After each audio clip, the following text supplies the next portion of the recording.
Barangay Ginebra blockbuster trade mga bro, itutuloy na kaya? At Barangay Ginebra kukuha ng mga player na free agent. So hindi nga magtatagal mga bro, may player na naman na aalis ng Barangay Ginebra. Matatandaan na nag-request na ng trade si Maverick Ahan-Messi kay Boss Alfrancis Chua. Mukhang napagod na nga itong si Maverick Ahan-Messi kakaupo sa bench. Last season kasi bilang na lang sa daliri kung ilang beses na lang siyang nagamit at bumaba talaga ang kanyang playing time. Pero dahil si Maverick na nga mismo ang nag-request ng trade mga bro, asahan na talaga natin na magkakaroon ng blockbuster trade ang Barangay Ginebra.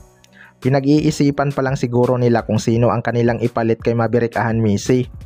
Pero para sa akin mga bro, mas maganda talaga na big man ang kanilang kunin, gaya ni Greg Slaughter. Pero alam naman natin na lopsided ang trade na yan, kaya dapat may kasama talaga si Maverick Ahan-Messi. Baka si Ralph Ko or isang future pick ang kanilang isama mga bro.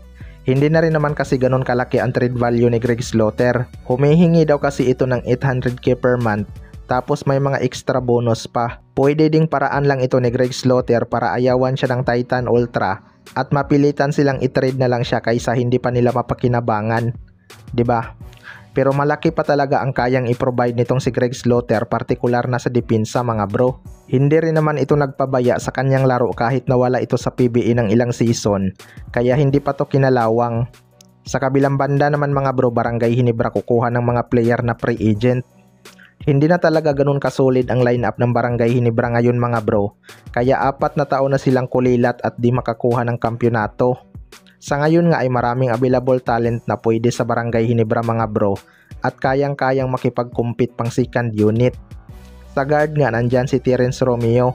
Matagal na talagang may rumors na malilipat ito sa Barangay Ginebra mga bro, pero nakakapagtaka nga na hanggang ngayon ay wala pa ring team ang kumukuha sa kanya, na dati halos pag-aagawan pa to ng mga team. May mga nagsasabi din kasi na na-silent ban daw itong si Terence Romeo, at ang unang dahilan ay ang kanyang attitude.